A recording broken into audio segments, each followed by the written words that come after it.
Good evening, ladies and gentlemen. It is Wednesday, November 2nd, 2022, and this is What's Happening Dracut. This is episode 44, and we're just rolling right along. I'm your host, John Zimini, and we're here tonight to give you all the ins and outs of all the political happenings around town, the state, and hopefully the nation tonight. We've got a couple of special guests in the house, which we'll get to in a minute, but we are going to try to keep this talk lively, fast-moving, and fast-paced. And tonight in the house, we have our resident architect, entrepreneur, and all-around man about town, Phil Thibault. He's in the house. Wow, you forgot local roustabout. Oh yeah, I forgot to say that, Philip. I know you're the guy that's always on the front page of particular newspapers that. Yeah, usually I don't get the good press from the Lowell Sun, but I seem to have outlived them in Lowell anyway. That's for sure. And believe me, you'll outlive a lot of people in Dracut too. And our Cub reporter is here this evening also. And I'll outlive the rest of you. Richard Silvio, our ace Cub reporter, who has been kind of slacking on the job lately. Calling me out on live TV. Hasn't been bringing much to the table, so we're going to have to kick him around a little bit, you know. But he's a good kid, does his job. How's college going? It's going absolutely fine. You're and speaking of slacking, we're going to have a big thing on Rayla Campbell coming out. Oh, that's right. In the next few days, so be tuned for that. That's right. You have a special little editorial piece on Rayla Campbell, and she's doing something with some not so nice stuff, huh? That's right. Will it be out before the election? Oh yeah. Good. Within another day or so. Good. And our special guests in the house tonight are Harry Kirker, and we'll get into introducing Harry, and Dan Dewing. Both St. John's Prep graduates, and they do a podcast called The Dan and Harry Show, which we're going to get into in very short order. But you can join us tonight, folks, by going live on DracutTelevision.org. I've been practicing, Phil, to make sure I get that right. So, right, DracutTV.org. DracutTV.org. So there you go. So you can get us there, or you can go on your cable TV. You can go to Channel 8, and we're live there right now. Or you can look at us on Facebook Live. You can also call in the show later on whenever you want at 978-957-4243. We'll be happy to have you join in. But before we get started with the show, we want to have a little bit of a weather broadcast here from our ace weather reporter from the Sean Kelly, who's with what's Mill City Weather. Mill City Weather. Okay, take it away, Sean.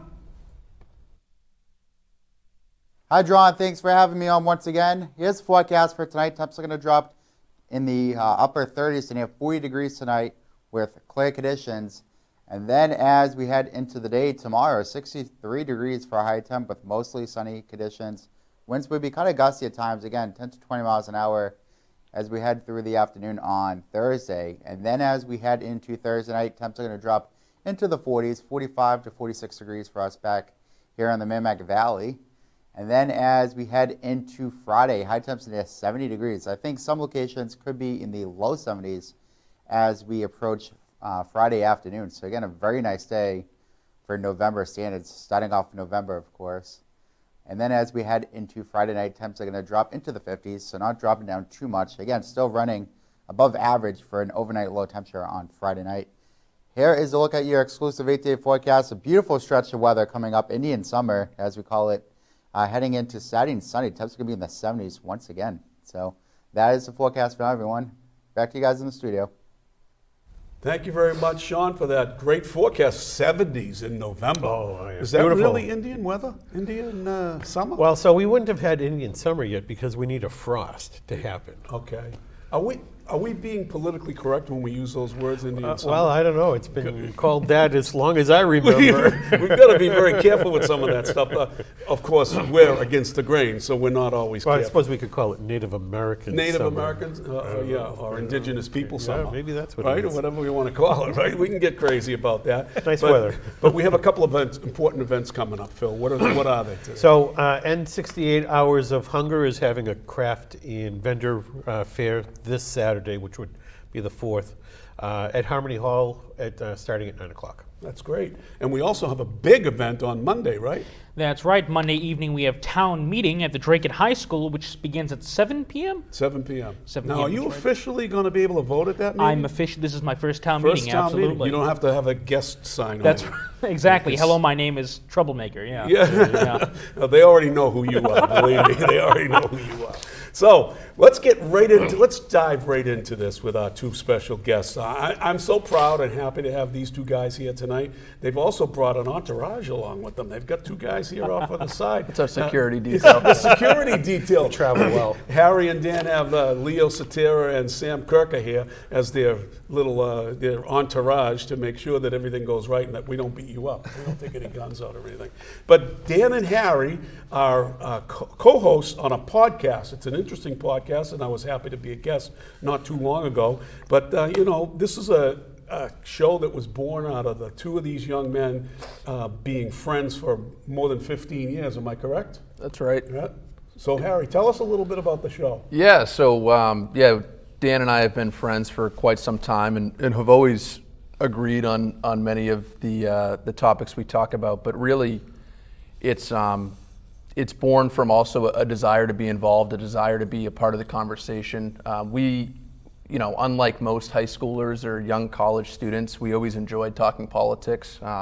Certainly going to college from 2015 to 2019 was an interesting time to enter that Get us in landscape. trouble sometimes. Yeah. But Sure. but it's for us it's a frustration with the things going on in the country, in the state, in our towns, in our communities, and not being able to have the discussions we want to in 150 characters or less, right? And we've always enjoyed having long form type discussions with friends, with family members, and really getting into the issues that people don't always want to talk about, but we think are important to talk about, and being able to sit down together on a weekly basis, basically, as we've started here. I think we're 32 episodes in, and just have those conversations. I think a lot of my friends and family that I hang out with are thankful that I'm able to get out all my points in a more controlled setting. But on a serious note, it's about having those conversations in a more relatable way for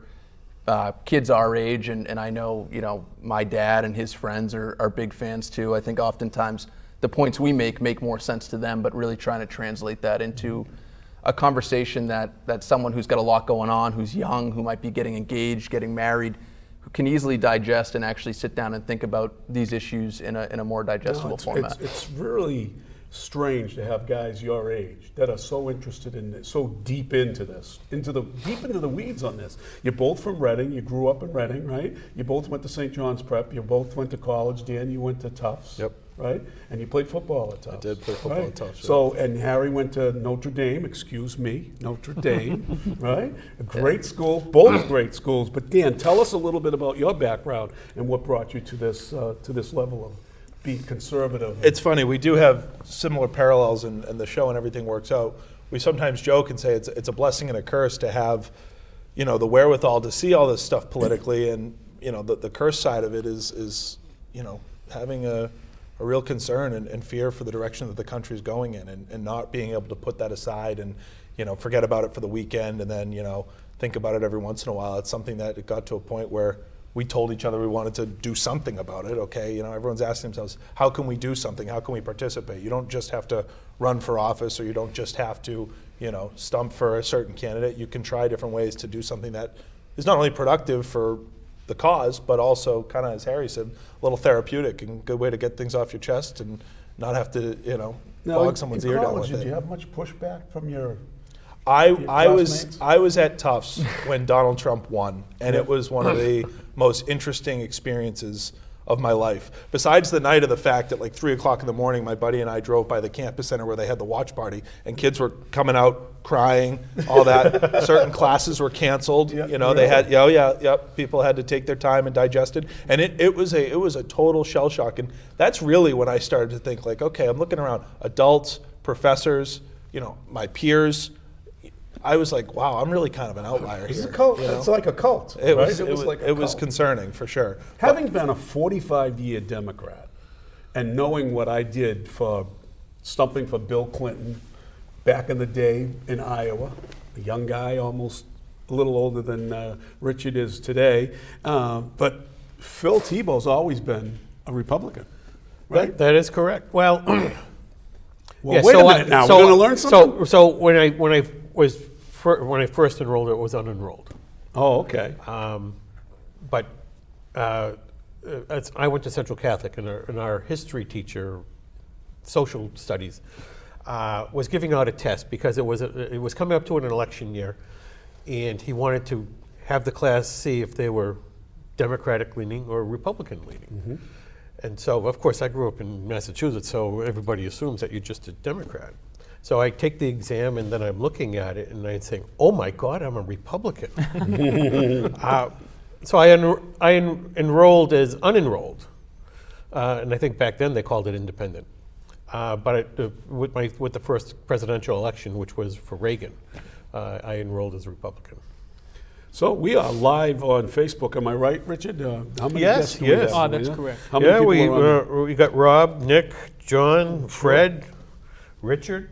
Oh, awesome. Yeah. Awesome. Yeah, good So amount of people. some of the things we want to get into here tonight is what really drove you into this path of doing this on a regular basis, because you guys are young, energetic, you're just out into the work world. We're busy, so too. this is a busy time of your life to be able to get into this. You're engaged, I understand. I'm engaged. Congratulations. Thank you. Congratulations. How about you, Harry? When are you going to take the dive? We'll see about that. Misery loves company, right? We all want you in this game once. So tell me what brought you to conservatism? What, one at a time. What brought you to it? Yeah, so I think on that point, right, is we like to talk about what we believe to be common sense, right? And a lot of the conversations Dan and I have, and the encouragement we got to maybe step behind a microphone is a lot of it was sitting around a bonfire with friends and having these discussions, right? When you're talking about things and guys get the floor and you're almost passing the talking stick around and going through ideas, and you'd say things that maybe your friends aren't hearing at home, or different ideas that are coming to mind. And the number of times you and I were told, hey, you guys should really start recording something, right? And for us on the podcast front, it was, hey, all people that go off and do big things in the world, you're not going to be recognized your first year, your first episode. The success stories you hear, the build up to that happens, behind closed doors, right? And it doesn't start as it starts with consistency, and that's what drives us to try to have these consistent discussions. In terms of, for me, and I'll let Dan touch on this, coming into conservatism, I struggle with it because I grew up in a house where, parents range the spectrum, and I have, some of my best teachers at St. John's Prep and my best professors might consider themselves Democrats, right? But I think for me, in the issues we're talking about, it's difficult to say it's conservatism or liberalism. It's what I see as common sense, and thinking a lot of the thoughts I have and the points I try to make are to say we have a great country, right? And we've all reaped the benefits of a great and free country, and I don't believe that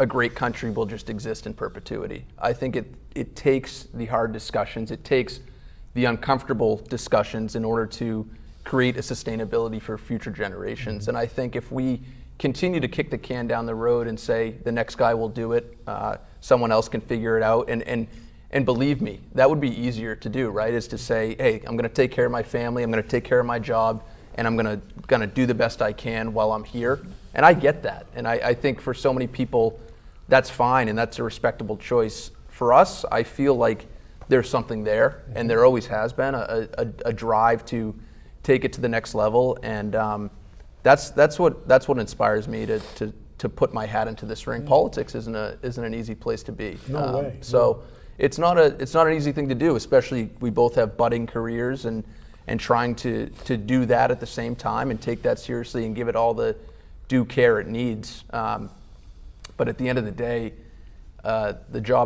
your job doesn't matter if you're not living in a free country, right? Absolutely. So that's what keeps me going. Yeah, the budding career is that's a big example there.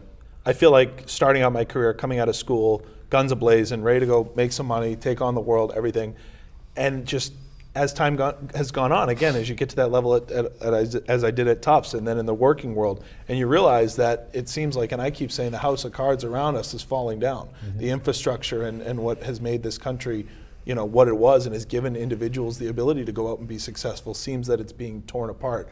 Common sense is a huge part of it, but for me, it's that we're on an unsustainable path, and that it's going to get to a point where every single person is going to be put in a corner and asked, what decision do they make? Where do you stand? And it's better doing that now than waiting until you're in a corner. I was 8 years old when my dad first got me involved in politics. I was handing out flyers from door to door in the little city of Chelsea, and he always worked for the candidate that was a loser, that couldn't do it, that couldn't win. Well, thank you for always helping me. When I said that, Phil, I knew I opened the door. But Phil has been a candidate here in Dracut many times, right? And he's almost made it to the door and gotten in, right? But there's always powers in town that want to stop him because he's more intelligent than any of those. It's amazing how that happens at the local level too. It does. He's involved in 90,000 committees, right?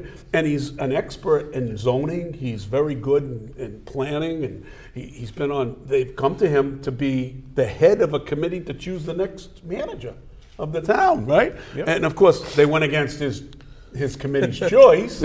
They picked their crony, right? But the bottom line is, Phil's a guy that we need to have out there. I served 3 terms, 9 years in Dracut, and 2 terms in Chelsea, and it's always been an uphill battle for me because even though I was a Democrat for 45 years, I was not your Democrat of today. I was a conservative, fiscally responsible person who always thought about the taxpayer and where Go figure. their struggles are, right? Exactly. So Barack Obama pushed me over the edge because here was a moment in time when our country had the ability to break down a lot of barriers, right? And most of them were already done before he came aboard, right? And all he had to do was do a little more for his own community and for the entire nation and shed that whole business. All he did was stoke the fires of racism. Calling out police from Cambridge, and it just blew my mind, and it pushed me right over the edge to become more of a conservative and not be part of the party anymore. But what I wanted to ask you guys, do you consider yourselves more constitutionalists or more libertarian? Do you think that more of the rights of the individual are, embodied in their right to be free? I'm very libertarian in the sense that, I believe live and let live. Mm-hmm. But I appreciate the founding documents and believe that the Constitution is what makes America exceptional. Mm-hmm. And American exceptionalism is how this country's thrived. It's how, our great innovators have been able to discover, world-renowned discoveries and different innovative technologies, and all the advancements that this country has achieved throughout the history is, in my opinion, due to empowering the individual and having it all rooted in liberty, which is all kind of reflected in the Constitution. Mm-hmm. I would say I'm a strong constitutionalist. How about you, Harry? Well, I think a lot of what we talk about is based on the Constitution, and what I always think about and tell people when it comes to a discussion about the Constitution is the first founding document in human history that, instead of granting powers to the government, was limiting the powers that a federal government would have, and how critical that point is. You could talk about a million different small issues and specific applications of that, but at its core, and what I believe, playing hockey coach in high school, right? Like, my biggest belief is culture is everything, and giving in our case, high school boys the power to create the culture of a locker room that's going to be a winning team. And I believe that principle, while it works on a team and in a locker room, I think it works everywhere. And like, limiting the power of some sort of government or almost parental government is so important in trusting in the people. I believe that the biggest gift and the best way to show someone respect and love is by allowing those people to make free decisions and trusting that ultimately those decisions are going to be the right ones for them and their communities. And like, if we don't have that that framework of government, of a limited federal government, That whole idea is why I certainly consider myself a strong constitutionalist. Yeah. Richard, you've gotten involved in high school. Yes. To be involved in this stuff, and what brought you into it? I believe it was Donald Trump that brought you into it in some way. Yes, so in the 7th grade, I think, I was in the 7th grade in 2016, I believe, when Hillary Clinton lost the election. And I was actually a big Hillary supporter, believe it or not. But you're in the 7th grade, you don't know what you're talking about. People would argue I still don't. Get off my set. No, go ahead. But Donald Trump won the election. Yeah. We went to Washington, D.C. I hated it because I knew that bad orange man was there in Capitol Hill. But I took time that summer to really self-evaluate and look back and say to myself, what are my beliefs? What do I stand for with this country? And almost like Phil, with you taking your test, your little quiz, same thing. I came out and I realized, oh my gosh, I'm a Republican in Massachusetts. But I wanted to talk for a minute on being a constitutionalist. Yes. I agree 100%. If you look throughout history, it's been tried many times. You had the Magna Carta trying to limit the power of the Spanish government. You had over, 100 or 36 French revolutions trying to do the same thing. But it wasn't until the American Constitution came along that really provided a sound foundation for this country to stand on, and it's worked ever since. So for us to try to stray away from that and create something entirely new is absurd. You don't tear down the foundation to a house and expect it to stand. So for anybody to be anything but a constitutionalist, that would blow my mind. So as young conservatives, what are more important issues to you? What is like the foundation of your existence, so to speak? We have a 250-year-old Constitution here in Republic, and it's being challenged. It's being challenged on many levels. So what is the number one issue to you in the whole scheme of things? Want to go? I think liberty. I think that what you see has played out in terms of vaccine mandates and freedom of speech and school boards telling parents, what they should be involved in and not. The power of liberty is, I think, the biggest issue that people need to get behind. And that's where you can tap into the libertarian argument versus the constitutional argument and all that is. Everyone wants liberty. If you give us the answers, Ronald Reagan said, if you give the people the answers, let them make the decisions themselves. And I think that is the biggest thing, because once we have a system that controls us, or that doesn't allow for liberty, it doesn't allow for freedom of speech, it doesn't allow for true justice or objection to power, we're gone.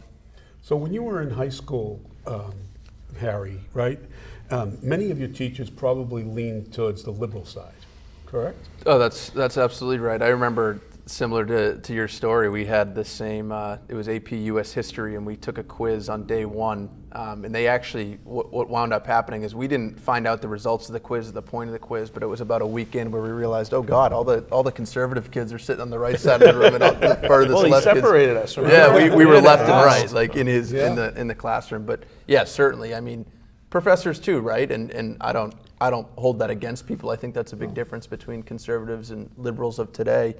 Is that doesn't make me angry, right? I'm willing to learn from anyone. When you stepped into college, you stepped right into the hotbed of liberalism, because there's very few conservative professors, and if they are, they're very quiet about it, right? I would say that I was lucky in the sense of the University of Notre Dame being a place where, it's a Catholic school, right? The president of the university marches in the March for Life every year in DC, and we have big, that on campus. But certainly, I mean, like any other college, a lot of those in academia and a lot of college students, that old saying of if you're not a liberal in your 20s, you have no heart. If you're a liberal over your 50s, you have no brain, right? Like that kind of thing. I don't hold it against people, right? But I mean, I was flying a Trump flag from my dorm room starting day one. I love it. So it was.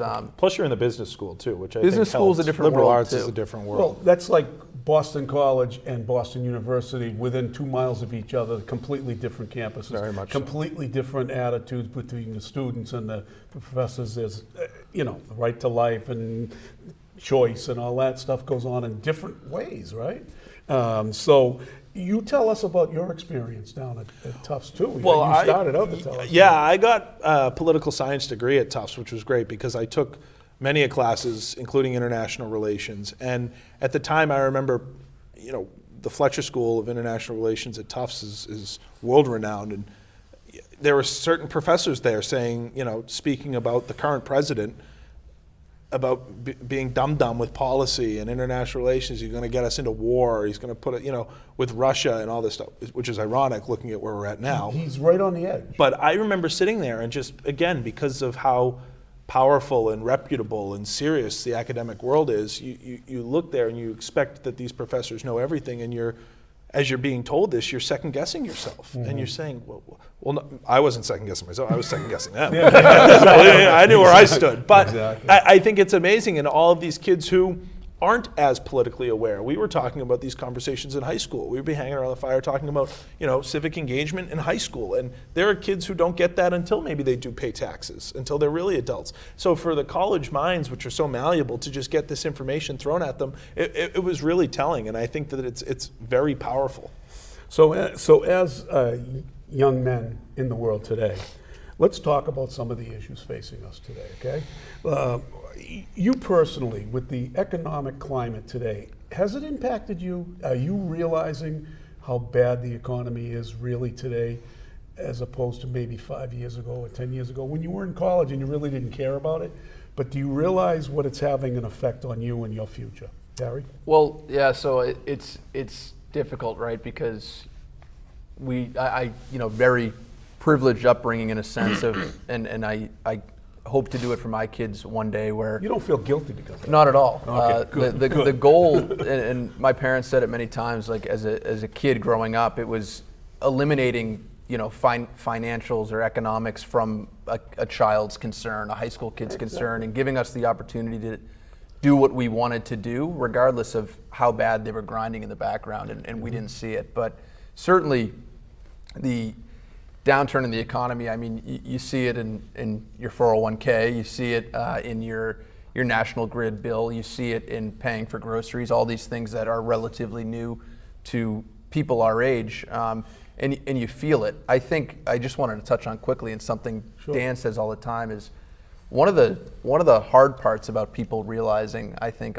how important all of this is like, and people that are diligent look into it and see what's withheld from their paycheck, but if you go to a Notre Dame, most of the kids in the business school are going off to large corporations, big companies where those taxes are automatically withheld from your paycheck. And I would bet that 80% of young people are not looking at their pay stubs to see the withholdings each month, right? You're just seeing it hit direct deposit to your account. It's like, oh, I got this, got paid this. And then at the end of the year, oh, I do my tax return, I get $1,000 back. Like, this is awesome. Yeah, you get it right? back. But you don't realize that every pay period, right? It's hundreds of dollars, and that's what's being, so in Dan's profession, where he's more of a sole proprietor in a way, he has to stash away money all year and then write the big check at the end of the year. And you get to a certain level, you start making quarterly estimated tax payments, and seeing that money go out and seeing what that money's going towards, I think would be a rude awakening for a lot of people in this country. And I think that's part of what we're trying to do when we have these conversations is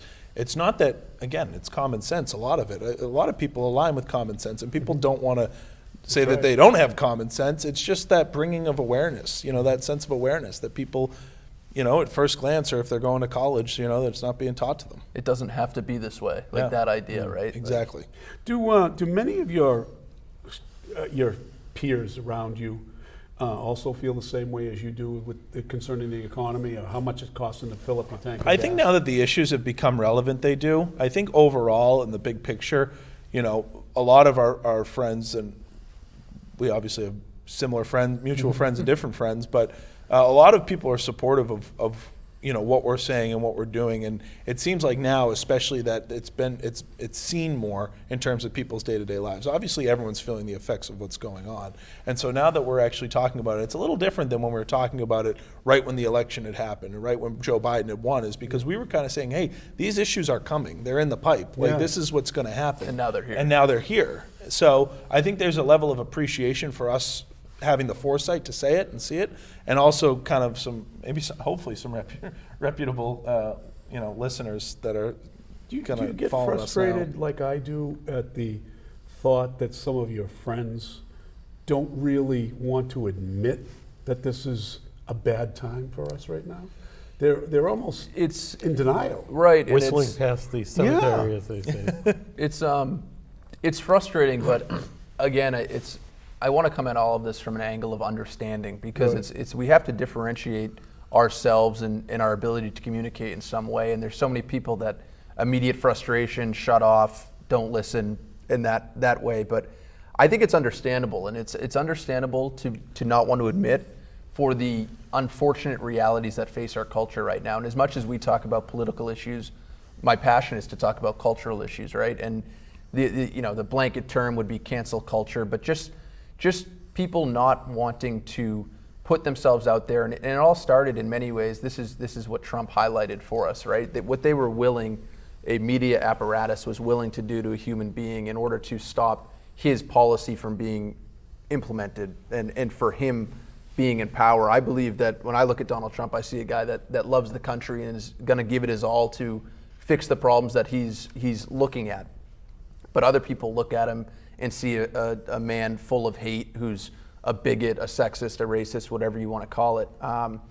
And that fear and that reality that we witnessed happen to another human being certainly scares others. And people are getting canceled all the time in the tweets, and everyone can have an opinion on you. And it's sometimes, a friend will send a Tucker Carlson clip to us and say, I don't always agree with Tucker, but this is a really good point. People need to put that kind of caveat in there because they don't want to be tied to everything. But to me, that's a sign of a sick culture where it's, if you send me a video that you agree with, who am I to assume that you're endorsing everything that person says? To assume that I'm going to do that is a sign to me of a culture that is stifling the marketplace of ideas, which I think is so critical to moving forward. So true, because I don't agree with everything that Donald Trump has done. Right. We don't agree with his I don't agree with his personality. In fact, I never liked him when he was on television at The Apprentice. I used to tell my wife, what in God's name are you watching that moron for? He was making tons of money doing it, but that's what he was doing. No, and I understand that. When he became a candidate and he started talking about the issues that are facing us, I may not have liked the way he presented it because he was out of the realm, right? He wasn't being politically correct. He was the guy that was telling it like it was. He was saying things that we couldn't say. Right. And to his point too, on top of that is Trump made us aware of all of this, but he's also inspired a lot of people by doing it and by doing that. And by saying, hey, this is wrong, and not being afraid, and not backing down. I mean, we've gotten to the point in some situations where we've said, if he folds in the towel, then what do we do? You know what I mean? And it's like we need to have people who are willing to fight for the foundation of our country and the founding documents of our country. But another point on that, right, is, and we talk about all the time, is take Trump out of it. And I like to do that because when you're talking to family members or friends, like the views on Trump are what they are, and that's not going to change. But anyone who fought the fight that Trump fought, that I see as a necessary fight going forward, in whatever way or style they're going to do it, anyone who is threatening the continued prosperity of a elite few who rule the country, anyone who's going to get in the way of that is going to get the same wrath, and it might just come in a different form. So people say, I'd rather so-and-so run in 2024 than Trump because it's just too much. Well, the fact of the matter is, if that anyone fights as strong as a fight that Trump fought, it's coming their way too, right? It's not about the person. It's about everything that they've created for themselves and what he's exposing. So it's hard to get into the game of Trump, no Trump, right? It's a conversation that I almost see as fruitless in the long run because someone's going to have to do it. So, right. But does anyone have the fortitude and the guts that he has to stand up? Well, as his son said, I think recently, is it's a short bench right now, and there are people out there. And what I say all the time is, I think everyone's talking, right? DeSantis or Trump, DeSantis or Trump. What I say is, what's Ron DeSantis' foreign policy like? Yeah. We don't know. We do know what Trump's is like, you know? Yes. And so I hope that, all of us are tapped into the energy that Trump has and the fight to stand up for our country. But, there's no point in overlooking a guy who we know for sure who's already checked the box. We've had a lot of conversations circling around Trump. Yeah. So your opinion on him running again? Do you think he's going to run?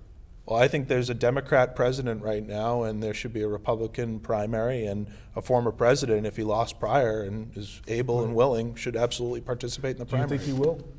I think there's no chance he does not run. And I'm of the same mind. We talk all the time in our circles, and I've been telling people from the day he lost, the more they dump on him, the more his feet are getting into the well, because he's got an ego that's bigger than anybody's in the world, right? And I mean, we all have egos. I say this all the time because we're on this show, right? We're on a broadcast. We have egos. And it goes back to the issues, though. I mean, the polling now, as we enter the 2022, primary elections, the polling of Trump versus Biden now is insane. I mean, they've tried to talk about January 6th. They've tried to make all these issues the issues. But again, it's not about the person. It's about the message. It's about the issues.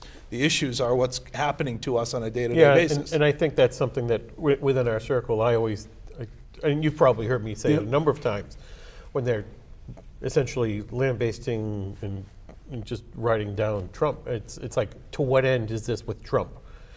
As you said, take him out of the equation. Let's talk about issues. But it always seems to circle back to the man. And I said, how could you have so much vehement hate against any person? Well, because the left they have a game down there. They have a game in Washington. They have a game of control and power, and it's made them wealthy beyond their wildest dreams. You have a guy right from Somerville. His name is Michael Capuano. Couldn't have found a nicer Democratic guy that was really involved in his city. He was the mayor of Somerville. Yep. He goes to Washington, the poorest congressman to ever get elected, and he comes out a millionaire. Yeah, no, it's the machine. Because they get intoxicated by the machinery down there, and then it's a piece of their pie that they need to have. That's why it's so important. I believe that eventually this country's got to face the reality of term limits. The money in politics. And we talk about it all the time. It's not a Republican issue or a Democrat issue. It's a Washington, D.C. issue. It's a career politician issue. And the career politicians are the ones who are dividing us. They're finding these issues and making it about Trumps, aided by the media. They make it about Trump. They make it about the guy. So there's this vehement hate about this guy, but they're not actually listening to what he says. I think the biggest argument is, there are people on the right too who say, "Hey, I don't want Trump." They have to realize, as Harry said and alluded to, is it's not about Trump; it's about the issues. Exactly. And I think the solution to those issues. You said you don't always like everything Trump said. I think we should say that about anyone. You're not going to like everything anyone does, right? And Trump's not a particularly relatable person. He's had 3 wives. He's a billionaire. Like I don't see that in my future, right? Maybe the billionaire piece would be nice, but it's maybe if you played the lottery tonight, you might be able to come up. Yeah, exactly. But it's what he did, even in being having such an unrelatable lifestyle in life, is he talked to people as a fellow citizen, and that speech, right? We talk about it all the time, career politicians, and this idea I said earlier, like a parental government. It's almost, how many people get up there on stage and tell you the way things are and say, this is what we need to do.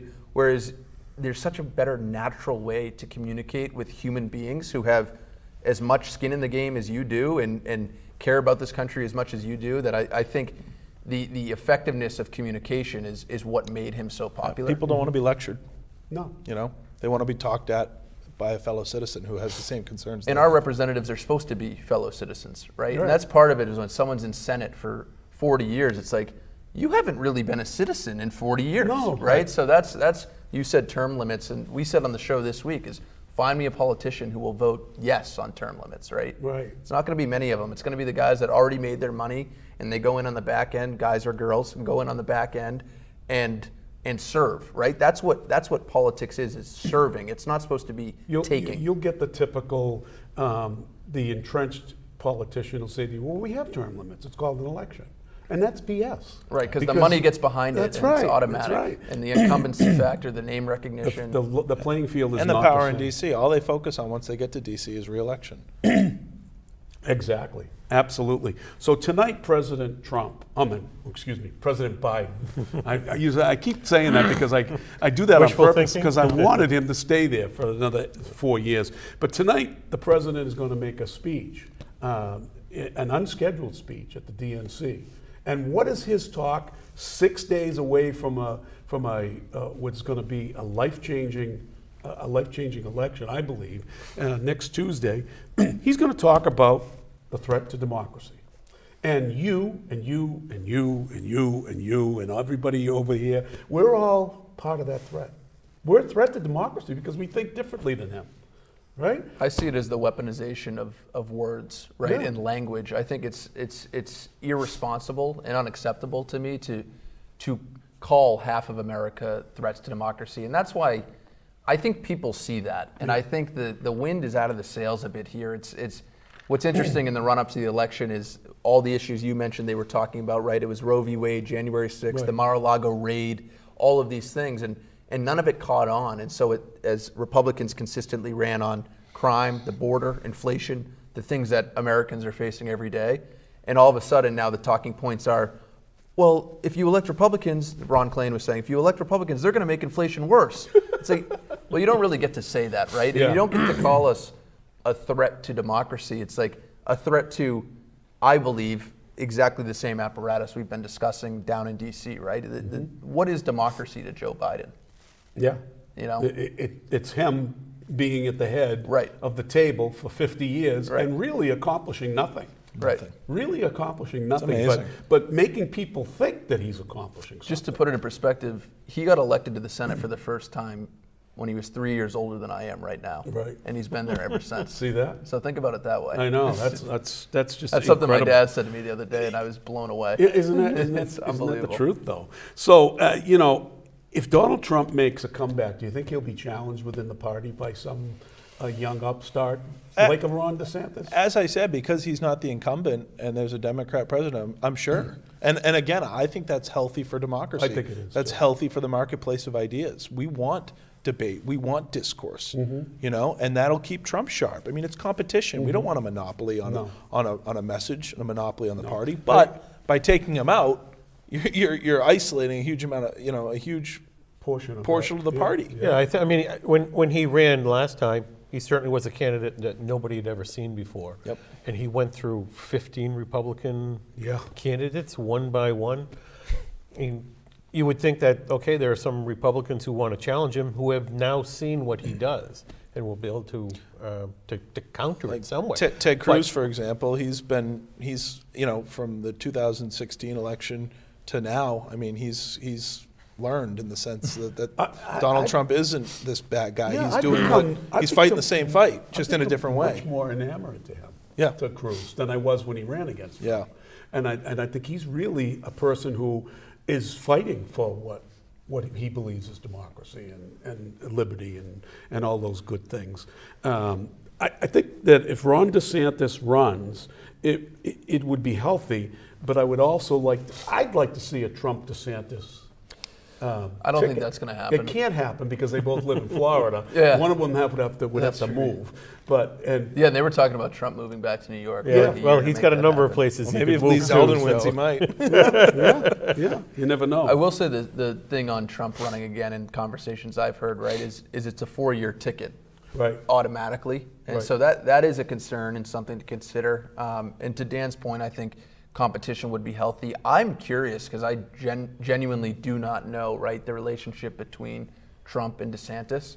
It's kind of strained And right is now. there some sort of underlying sentiment on DeSantis's behalf that I'm going to wait to have my turn and let this finish out? I don't know. I get curious thinking Well, about again- it. And after the midterms, that's where all of our attention is going to go. Right, it anyway, all so. goes back to the egos, right? The political egos.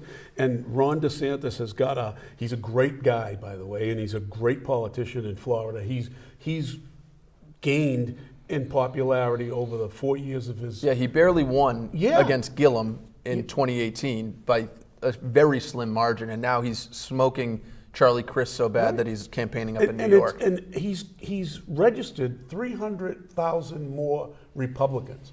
That's like a historic number in down in Florida. It's amazing. So he's gotten bit by this whole ego thing. And Trump sees that, hey, this guy's an upstart. He might be trying to push me out of the way. So now he starts calling DeSantis names, which to me is not a good thing to do. He has? He Or- oh, you're yeah, saying- he called him fat and frumpy or something like that recently, but it was in a passing moment, right? But this is the type of stuff that gets people like me and you guys. It gets under your skin. Why can't you keep your mouth shut and stuff like that? Yeah, I don't you know. But that's his New York style, right? He's a fighter, I He's guess. a fighter, and you're getting more limelight than me. Right. You remember in the locker room, right? Who was the most important guy in your locker room when you were a freshman? It was John Zimini, the coach. I always used to say, I'm me on the man spot here, there. It right? hasn't changed It hasn't anywhere. changed, right? So I understand the ego part of it, right? But I only look as good as you let me look, Right. because by how you perform, right? Right. Yeah. Well, okay, so I get that, but I would love to see them too as a ticket at some point, in whatever way it could, because then you'd have 4 years of Trump being able to be the bulldozer in the front, and Ron setting up for the next eight years. Yeah, experience is good. I think if you, again, kind of in line with what needs to happen with the country and the direction that we're going in is, whoever's on the ticket as president, vice president, we're all on the same team. There's no room for name calling. No. We're running out of time here. We gotta get it going, we need yeah. a united front. So let's get back to this for a second. Let's talk about a couple more issues like. Well, we have a Go ahead. question Go ahead. from the Facebook. Sure. Rob Shepard says he's enjoying the conversation. Oh, great. Good to have you on, Rob. Do you see possible candidates like Tulsi Gabbard making a difference in the political races? How do you feel about? I think Tulsi she Gabbard? already has. I mean, I think it's, again, when we talk about common sense, right? It's not necessarily about having an R or a D next to your name. It's addressing the issues and trying to actually solve the issues. In terms of her running, I mean, I think it's historically difficult to do anything outside of the two-party system, but she's making an impact right now and definitely helping a lot of Republican candidates. Yeah, I don't think she will be an independent candidate because she's intelligent enough to know that an independent candidate can't win. Yeah. All it can do is draw from one of the other sides, right? So and that means somebody is going to have a greater chance of losing. Right. But I like Tulsi Gabbard. I like what she's been doing. I liked her when she was a Democrat. Well, she single-handedly ended Kamala Harris's chances at ever being president of the United Well, States. yeah, I don't know. But Joe Biden kind of kept Kamala as insurance policy from assassination or from being called out on Article 5, right? Right. Yeah. So he assured himself of finishing the 4 years at least because he knew what he was getting into at this moment. So she'll never be a president. You're right. Never, not in a million years. But, let's talk about affirmative action because that's a big issue coming up, right? Yep. Just to change the subject a little bit off of the election. Affirmative action is currently being debated in the Supreme Court. What do you think is going to happen there? So that one, yes, specifically the two cases, one against Harvard and one against the University of North Carolina. I think at Harvard specifically is the student action group is predominantly alleging it's Asian American students or Asian students talking about race being a factor in college admissions and getting unfairly denied from these institutions. And this is one of those issues, John, where it's a hard one to talk about, but a good one to talk about because I think a lot of flyby opinions and a lot of quick hits would be, the right doesn't want people to have opportunity, like that's inherently racist, right? Right. What I would argue, and I've long talked about affirmative action, and one of the biggest principles in my life, or what I try to do in my life, is that when there is an issue, right, and let's call the issue in this case underrepresentation on college campuses of certain minority groups, which we had talked about this in the show this week actually, but it's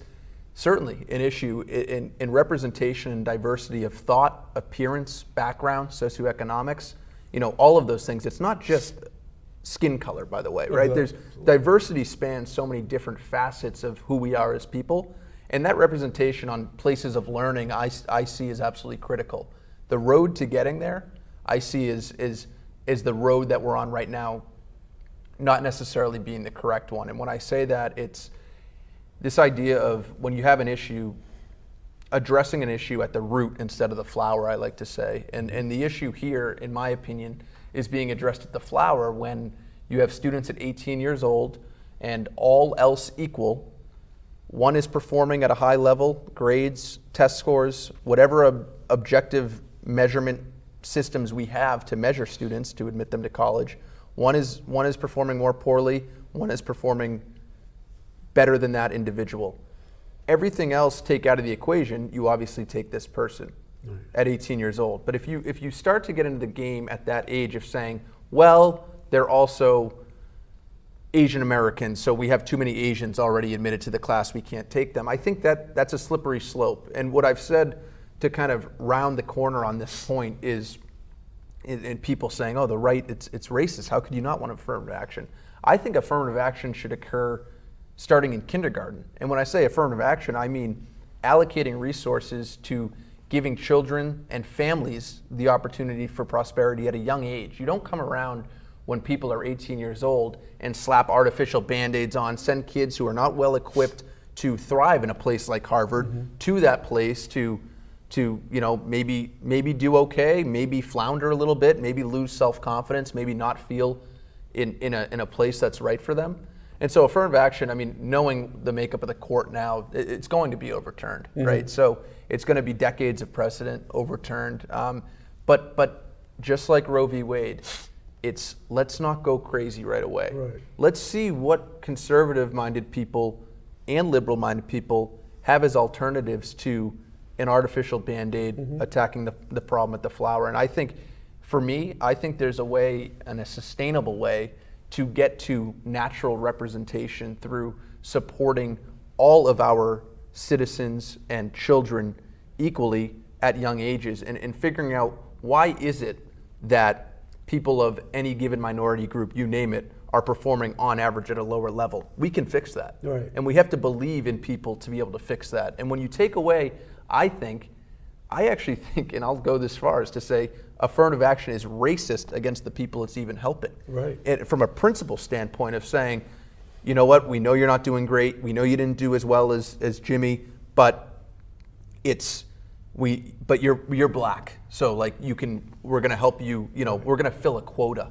And I think quotas, again, it's racist. On any side. Right? It doesn't help Exactly, the individual, right. and it doesn't help the institutions. No, it doesn't. It doesn't at all. Now, what do you think is going into? I had to throw that affirmative action thing out because that was on my mind all day because I'm listening to Clarence Thomas, right? The best. And he's asking. Have you read his what book? is diversity? Have you read his book? I have not, but You I got to should. read that. I'll My read it. Grandfather's Son. Oh. Amazing book. Okay, I will definitely pick that up and read it.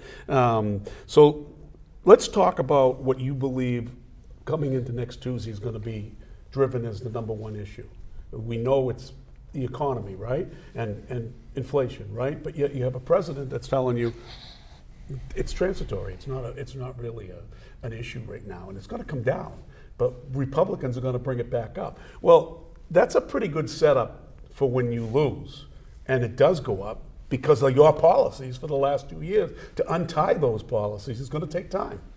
Yeah, it's funny because part of the issue with politics is that the effects of policy and decisions come down Yeah. the road.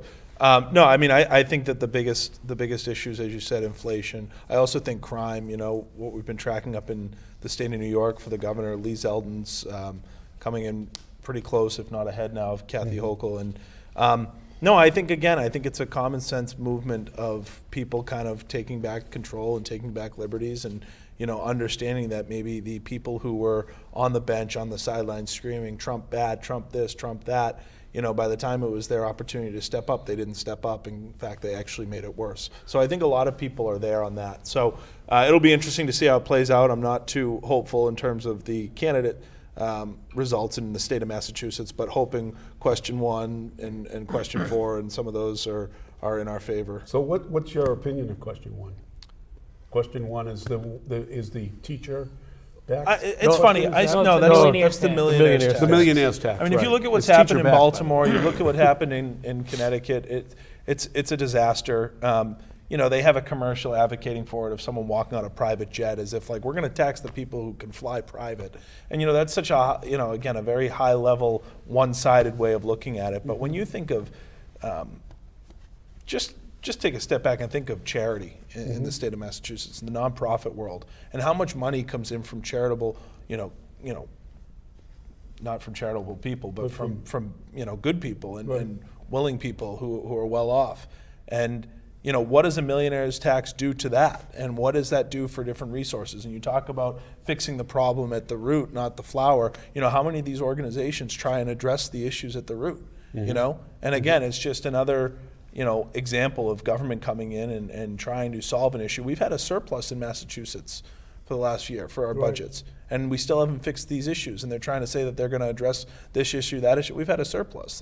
It's extra stuff that we don't need, and it's going to dry up the free market. Right. And that surplus is coming back to you in the form of a paycheck, that, right? It's good. Very soon. If you paid taxes last year, you're going to get some of that surplus back. I paid taxes already. Yeah, exactly. You can't get away with that. Exactly. And the driver's license to illegals is an issue that's being driven mostly by the fact that you automatically get registered to vote, right? Yeah. Instead of opting in, or they're going to say, well, you can opt out. Right. And again, another hard one to talk about, and one where I like to take a calculated approach, because we're talking about, we talk about illegals and illegal immigrants. You're talking about human beings, and you're talking about people with families and lives. But what I try to remind people, right, is immigration-wise, if I went over to any other country in the world and just started working, right, you need work visas, and then those get overstayed, but how many other countries in the world are going to give me a government-issued driver's license without proof of citizenship or residence or whatever it may be, right? To me, that one's a no-brainer off the top of my head, just from a common sense lens of, wait a minute, we kind of have an immigration crisis. And that's not to say this country was absolutely founded on immigration. Immigration is one of the blessings of this country, finding hope and freedom and prosperity in a new country, the United States of America. But unmitigated, uncontrolled, undocumented, and immigration is a long-term disaster. And anything we're doing to incentivize illegal immigration is not going to have a positive impact in the long run. Well, we've gone, believe it or not, we've got about a half an hour left. You've gone almost an hour. You guys got to go. And we wanted you guys to, I'd love to have you stay even longer. Maybe we'll have you come back. But in a capsule, give us what the future of your show is going to be, and tell people where they can find your show. Yeah, well, we're on Instagram now, Spotify, Apple Podcasts. We're expanding out. Hopefully we can share it through the show too, so you guys can do it. Yeah, search the Dan and Harry Show on Apple Podcasts or Spotify. You can find us there. And then Dan and Harry _show on Instagram. Got it all done. It's like Joe, text 323. He's good. But yeah, the future of this, in our opinions, is endless. I think for us, we're best friends that have different skill sets and different things we bring to the table, but when we're together and working together, we feel unstoppable. And I think it's going to go as far as we want to take it. And whether it's a podcast forever, or becomes something different, or some sort of more active realm of politics, we're going to be here and we're not going away. And so that's part of the whole thing, and being willing to commit to it, and being willing to, I think the strongest thing you can do for yourself is to believe in yourself and be willing to stand behind your words, take a stand, and fight for the people that you love. So that's what we're doing, and you can never give up on America. No, you can't. Hey guys, it's been great having Awesome. you here. We'll have you here again. What do you? Yeah, absolutely. Thank you it's so a much, great guys. thing. The audience stuck with us. We didn't lose anybody, and people are still. Hey, we're normally on the radio. I'm like got all the cameras. I'm like holding it all in here. I'm not used to Good to see you. Thank you so Stay much, guys. right there. We're gonna take a short break. Nate, you're gonna play a little piece for us, and then when we come back, we're gonna talk about the town warrant that's for the town meeting coming up, and a couple of other issues that's facing Dracut. Thank you, folks, for being here. Meanwhile, voters are weighing whether to vote House Speaker Nancy Pelosi into Congress for the 18th time, prompting some to wonder when she will finally bow out. New York Times asking if this will be, quote, Pelosi's last dance. LA Times talking to San Francisco locals who say it may be time for Pelosi to go. John Dennis is the chair of the San Francisco Republican Party and is challenging Nancy Pelosi this upcoming election. And John joins us now. John, story previous to this, I was talking about Hillary Clinton. Is this Nancy Pelosi's deplorables moment? Well, it could be. I would hope so. I mean, but what you mentioned earlier was really interesting. 18 terms. Nancy Pelosi's been around a long time. To give you an idea how long she's been around, the day I was born was the day she was married. Wow. So I think, so I think it's time for people to start looking in a different direction. And I think they are. Well, congratulations to you both on being born and also getting married on that wonderful day. You are running against her in deep blue San Francisco. So what sort of traction are you seeing right now? I'm seeing a lot of people who are very frustrated. Keep in mind that this is a city who's always been seen as a left bastion, left stronghold, but yet recalled the district attorney, recalled school board members this year, a city that's deeply frustrated, facing serious economic challenges now. As we have the lowest rate of return to office in the country of any large city. That's going to have dramatic impacts on property taxes and the city's ability to run. So this is a really deeply frustrated city. We're starting to see movement, an increase in Republican registration in San Francisco, and a mood that really is clamoring for a change in leadership from the school board all the way up through the highest offices in the city. John, what do San Francisco Democrats tell you about Nancy Pelosi?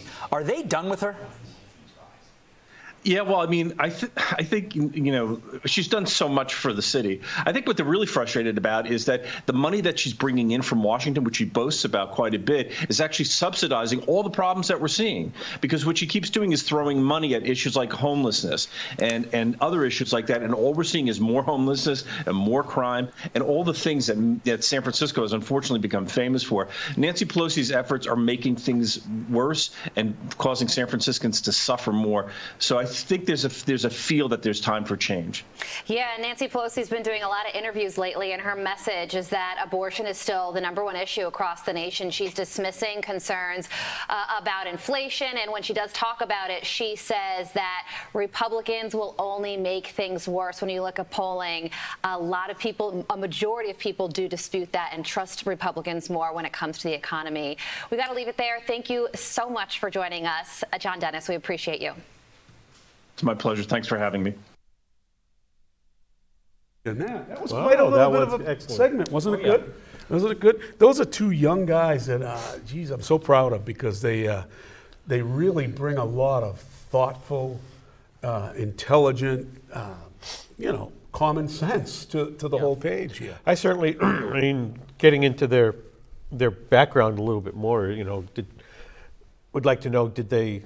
In my day, you wrote for the school newspaper. I'm sure you did too. I mean, University of Lowell was the Lowell Connector, and I had written a few articles for the Lowell Connector, and they were fairly conservative. And back then, I was getting pushback on it. Yeah, but so it'd be interesting. And I know Richard has read some of my other humorous writings. Yes, I have.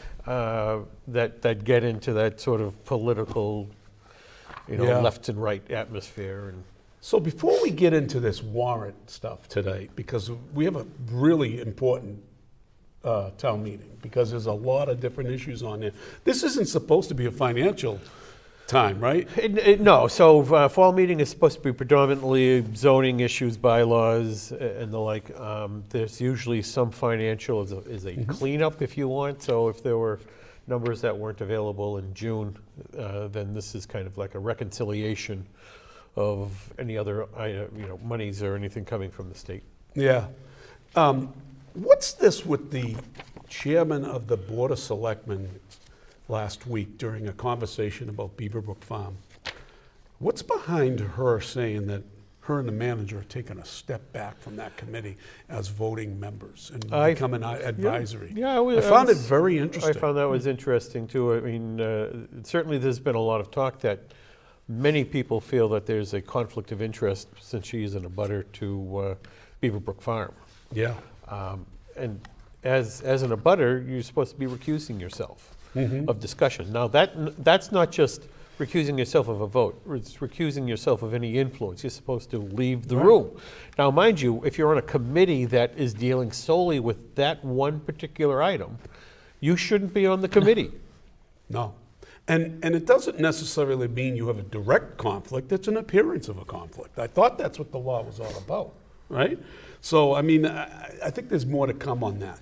The other issue I wanted to talk to up front before we get into the warrant is the state elections involving our state rep and George Bogue.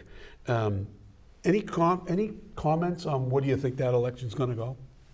Richard? I mean, I don't think you can really have an opinion on it.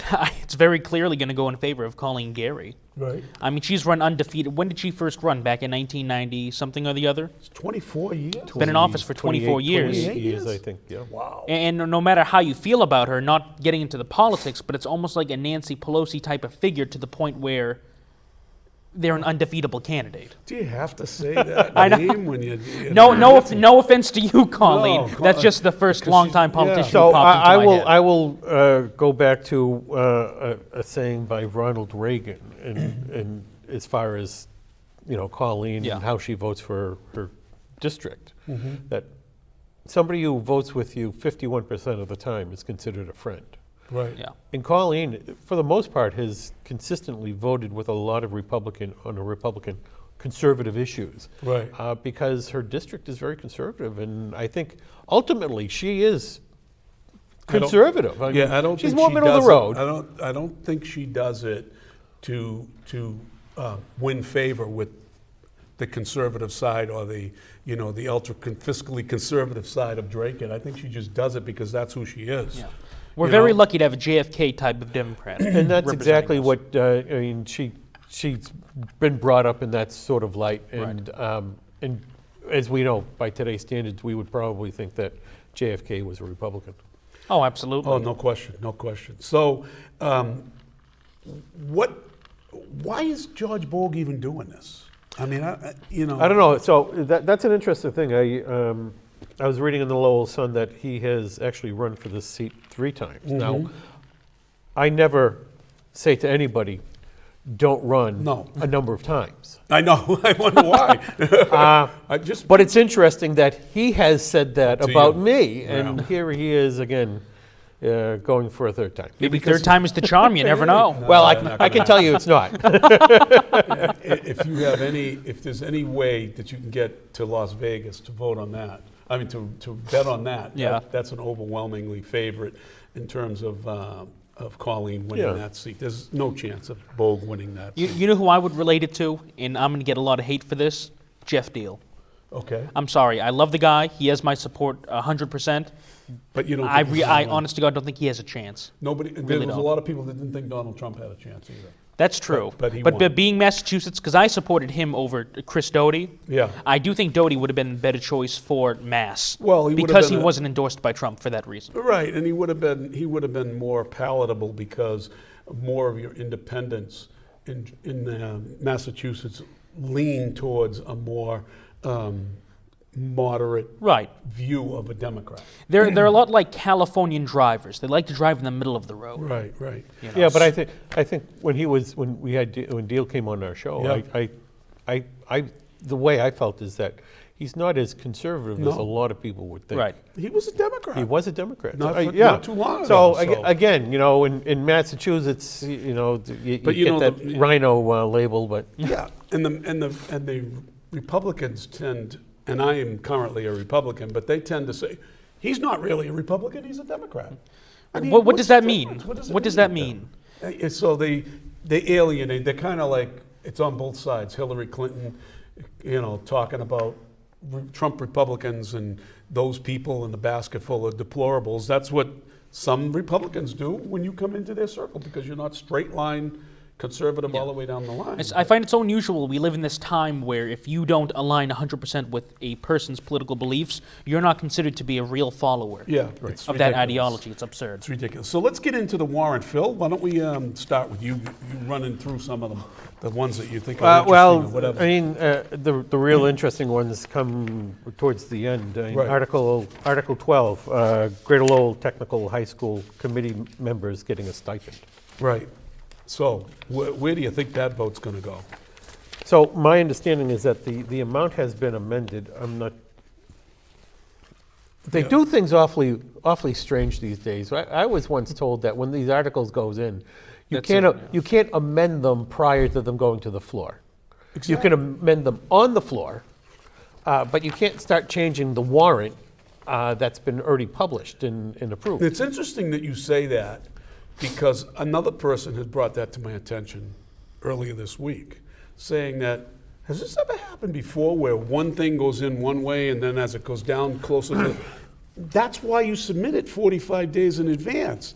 And I've always had a problem with saying, well, that's just a placeholder. No. When you have 45 days to put what you believe is going to be the article.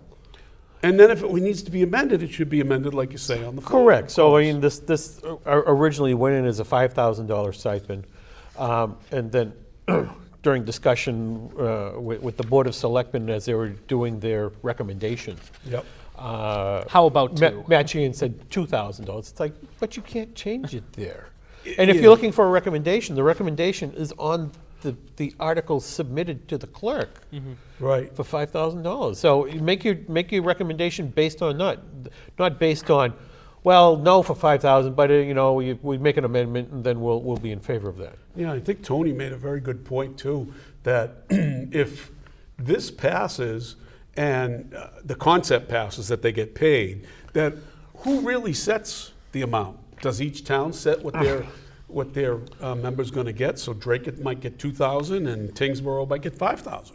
Or Lowell might get $7,000. Who knows? And then where's the money coming from? Because it's all based on the assessment back to the towns, right? That's correct. So it's not like a check is written from the town of Dracut to our representative for $2,000. So It's part of the budget. So as part of the budget, can the representatives then vote themselves a raise, or the next fiscal year vote a raise in for the representatives? Interesting. Because it's coming out of the budget. And if it's coming out of the budget, then that means it's coming from somewhere else that might benefit a student. Correct. It's taking it out of the classroom and putting it into the pockets of the representative. So, but Tony's point was, he doesn't think the town should relinquish its authority to set the rate. So the four towns that are involved should be unanimous in what that board's going to get, or at least be in a majority, right? So do you get into another battle, much like, because the voting now is the district-wide? Yeah. So do you start getting into a battle that because it's district-wide, then they all have to get paid the same? Right. I also heard an interesting thing that the manager was going to move to put this off until the July. So that's an interesting move, because they missed the date for Tingsborough's town meeting, and I believe they missed it for Dunstable also. So Right. they're not taking it up until next year. So why not? Why do we have to do it Right. now? The Lowell Council has already voted in favor of the $5,000. Yes. So I think letting it ferment a little bit would help get a better understanding.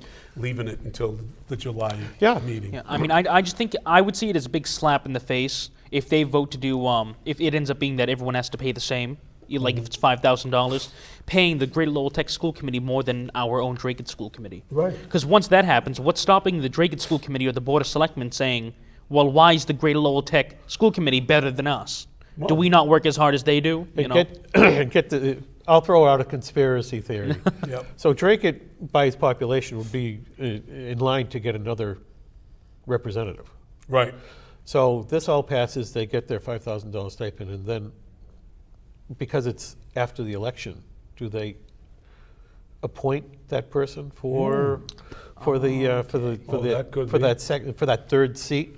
Of course, Lowell gets another seat too, so Lowell will have 5. Right. Because But does that become a payoff for somebody? We live in a society. I don't know. Not that I'm much for conspiracy theories, but I can kind of spin them too sometimes. No, exactly.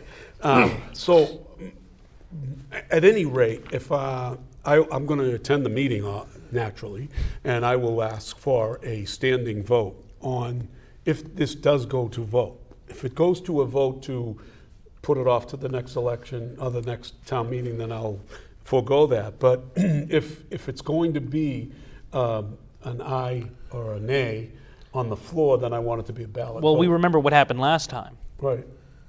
So I've already got 10 or 12 or 20 people that'll stand up and go for a ballot vote on that. So Apart from that, I would be against it. Yeah, I would be too. Against the stipend, because it's been in existence without the So how stipend. how do you fight the guys like John McDonough that say to you, well, you're going to get what you pay for? So does that mean all the former regional school committee members were dog meat? Well, for that matter, you're only getting $5,000 worth too. I mean, Yeah, is that? I yes. mean, No one's making a living on that. Everybody claims that, I'm not doing it for the money, but I want the money. Right. And if you truly don't want the money, if you're not doing it for the money, then foregoing it is a simple thing. Plus, like you said, that I suppose to some degree, no stipend encourages term limit. Right. Yeah. Because how long are you going to do This it? is true. Yeah. And have you met a politician yet that says, when they're asked the question, why do you want to do this? Well, I want to give back to the community. You give it back to the community, but you want something in return. Yeah. It doesn't make any sense, So what's the next article? Article 13, I believe it Article is? 13, so that's the seed shed stabilization and mothballing, as they refer to it. Right. So stabilization of the red building out at Beaverbrook Farm. That was a seed shed in a corn crib. This has become a really hot button It issue. really has. I think there were fairly strong lines drawn originally, and I think a lot of the discussion has kind of blurred those lines, and I think those who were strongly against maintaining the shed have started to see the value of keeping it. Of I mean, course. there's a historic value. We're supposed to be this farming community, and we're rich with history with that, and it just seems that every time we find out where our rich history is, that we bulldoze it. Yeah. And I don't see how we can move forward to protect the house, as we had given it to Tom Paquette, and not to mention we're promoting activity over there, like with the community garden, but then to go ahead and tear down buildings, you either want to save the entire property or none at all. I can't see cherry picking specific buildings on the property. Well, to your point, there are points where you're going to say, how much do you really want to dump into a building that's cost prohibitive to repair? Say the workshop. The workshop, The workshop and is right, in- and that's another article here, and that is money to essentially demolish it, to demolish raze it. But it's in great disrepair, and in order to bring it into usability, it would take a lot of money to. So you're better off to then take a step back and say, well, we can save one building that has a significant historical value, but then you have the argument of, what do you do with it? You're Right. just mothballing it. So I've had people say to me, you're putting $200,000 and it isn't going to be usable yet. No, it isn't, because you don't want it to get into the disrepair that you do have to take down a building that was built in the 1800s and not a building as opposed to the workshop that was built, what, in 1959? Or Yeah, somewhere very in the- much cobbled together you know, and burnt and taken apart, and so I mean it's in a high state of degradation. I, for one, I know Josh Taylor is the proponent of this, and I, for one, would like to see the seed shed saved. Let Joe Biden say that 10 times. Saved so that we can at least have a future use for it.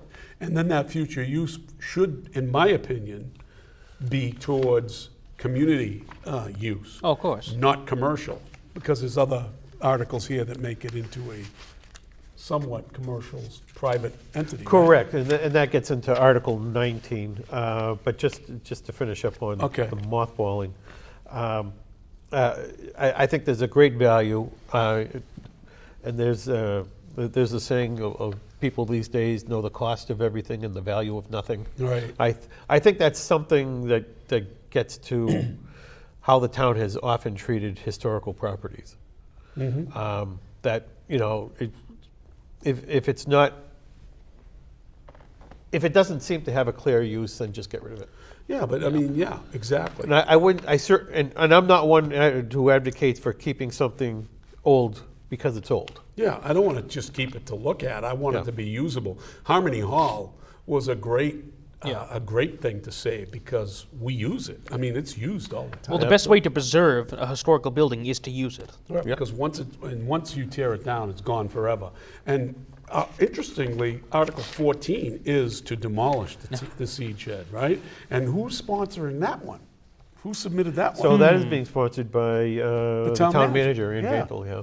Yeah. Now, what is her thought process behind So, well, that? some of the thought on that is that the Community Preservation Committee was not going to authorize or put forward an article dedicating money to demolish a building, that they put an article to save a building. Mm-hmm. So, money to demolish the building will have to come out of the general fund.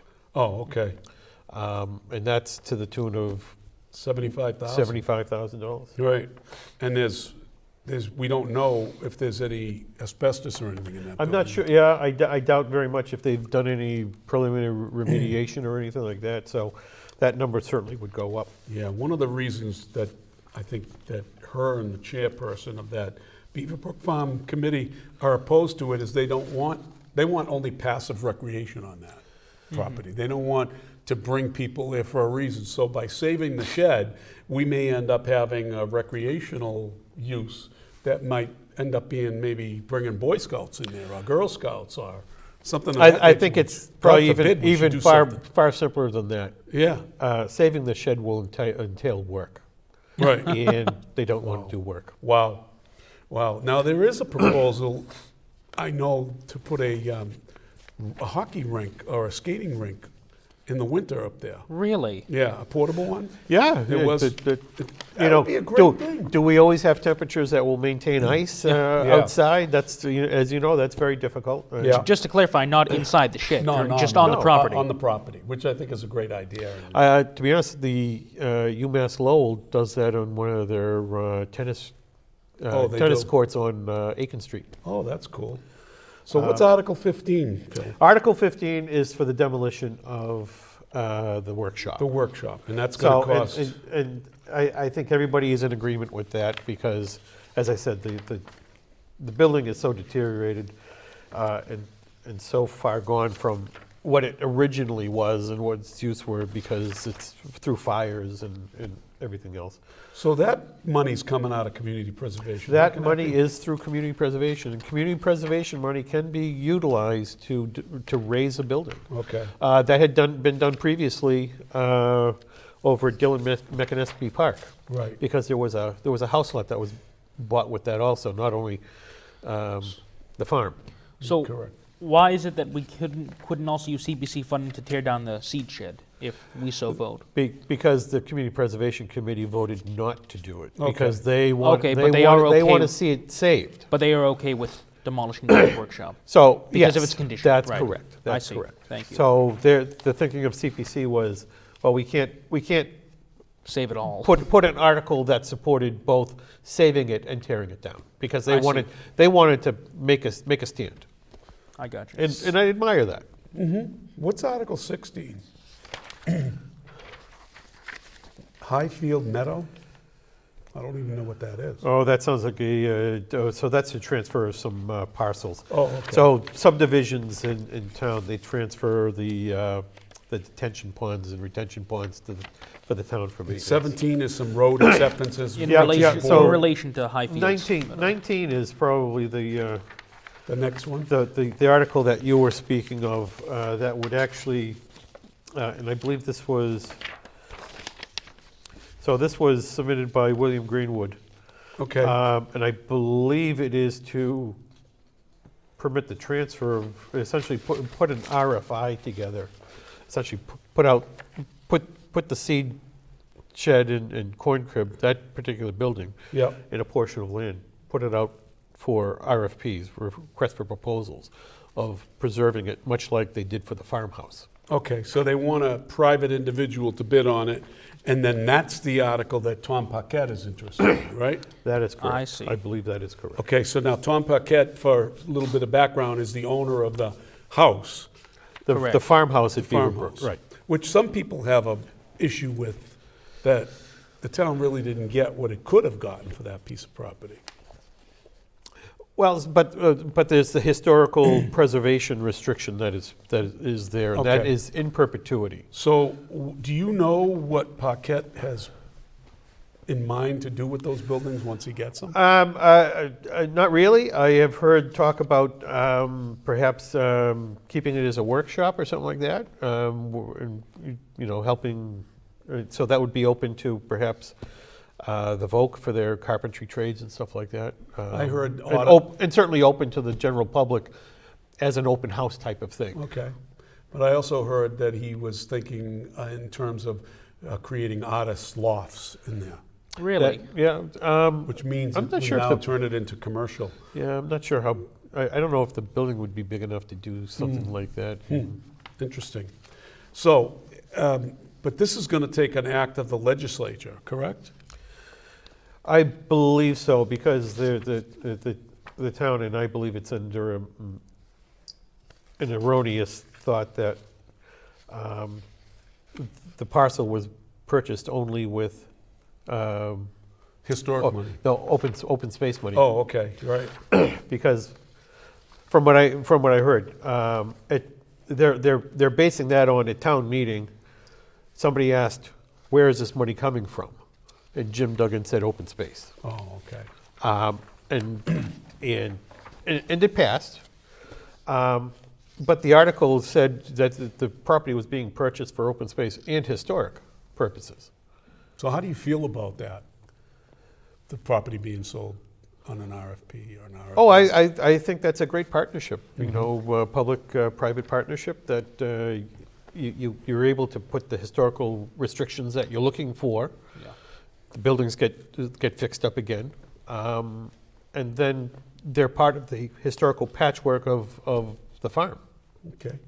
Yes, being public or private, my main focus is that the buildings are indeed preserved, one way or the other. So, do you think we'll get a quorum Monday? I think so. Yeah. I think so. I think there's enough interest with a couple of these articles that, especially since these articles are towards the end, people will stay towards the end. So we have Ditto. about a minute and a half left. Richard, what do you think on Tuesday? Is it going to be a red wave, tsunami? Oh, absolutely. What is it going to be? This is going to be, like you said, the most life-altering election midterm we've ever had Right. in the history of this nation. How about you, Phil?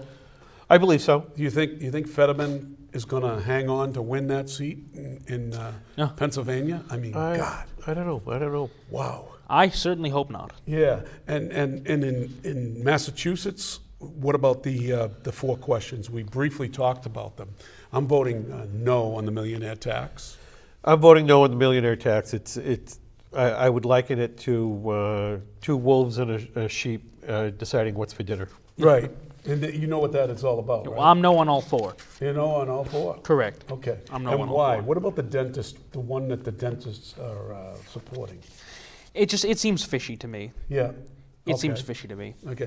And if you are against the illegal immigrants getting licenses, Part of a plan. to get them on the To- voter rolls. exactly. So I'm voting no on that also, but you got to vote no on that, right? I'm voting no because, they broke the law to begin with. Right. And okay, if you get a license, you're going to get insurance, right? It's like, well, I've been driving around without insurance. Why do I need a stinking license? I know. So we're all done for the show. Richard, why don't you take us out? Absolutely. Ladies and gentlemen, this has been What's Happening Dracut, and when it's 6:30, when it's Wednesday evening, it's What's Happening Dracut. Good night. Good night, everybody.